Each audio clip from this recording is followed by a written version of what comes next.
अस्सलाम वालेकुम प्यारे मेंबर्स, कैसे हैं आप सब। मुझे उम्मीद है आप सब खैरियत से होंगे। आज एक और एनालिसिस यूरो यूएसडी का हम आपके साथ शेयर करने वाले हैं। मोस्टली मैं खुद भी यूरो यूएसडी पे ही ट्रेड करती हूँ। आप लोगों को जो सूटेबल हो गोल्ड का एनालिसिस भी मैं दे देती हूँ और यूरो यूएसडी का भी। अगर हम यूरो यूएसडी का एनालिसिस देखें, आज मार्केट इस वक्त हमारे पास है 1.0558 पर और दिखाई यही दे रहा है ओवरऑल कि ये डाउन ट्रेंड ही जाएगी, यहाँ पर सेल की ट्रेड ही बनती है। लेकिन अगर ऐसा होता है कि ये थोड़ा सा यहाँ से बाउंस अप करती है और बुलिश जोन में जाने की कोशिश करती है, तो फिर जो आपका रेजिस्टेंस लेवल होगा वो होगा 1.0565। ये इसकी फर्स्ट रेजिस्टेंस है। अगर यहाँ से भी मार्केट आगे की तरफ निकल जाती है तो फिर इसकी जो सेकंड रेजिस्टेंस होगी वो होगी 1.0575। ये दो इसके जो हैं वो रेजिस्टेंस लेवल हैं।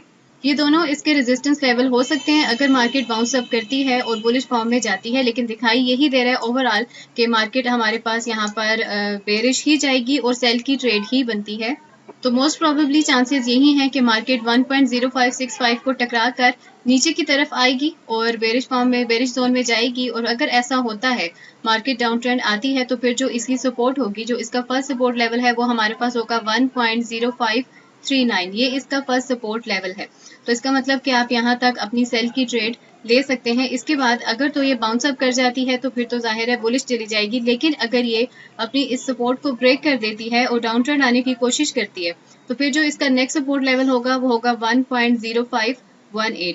तो ये दो इसके सपोर्ट लेवल हैं और दोनों जो रेजिस्टेंस पॉइंट है वो भी मैंने आपके साथ शेयर कर दिए हैं। और अगर हम यहाँ पर ट्रेड लेंगे तो डेफिनेटली हम सेल की ट्रेड ही लेंगे, क्योंकि ओवरऑल जो इसके सेंटिमेंट्स हैं वो हमें बेरिश ही दिखाई दे रहे हैं। आप हमारा सिस्टम भी देख सकते हैं, यहाँ पर सेल ही लगी हुई है। तो अपने सिस्टम के अकॉर्डिंग मैं वेट करूंगी और जब मुझे ट्रेड लेनी होगी तो मैं यहाँ से सेल की ट्रेड ही लूंगी। मैं अपने ऊपर वाले पॉइंट का इंतजार करूंगी, इस पॉइंट तक का वेट करूंगी। मार्केट जब यहाँ पे चली जाएगी तो उसके बाद फिर मैं अपनी सेल की ट्रेड यहाँ पर ले लूंगी। लेकिन अगर ऐसा होता है कि मार्केट मेरे इस पॉइंट को यहाँ पे आकर हिट करती है तो यहाँ से फिर मैं स्विंग बैक के लिए बाय की ट्रेड लूंगी। तो ये था हमारा आज का यूरो का एनालिसिस। मुझे उम्मीद है गोल्ड की तरह ये एनालिसिस भी आपके लिए काफी हेल्पफुल रहेगा।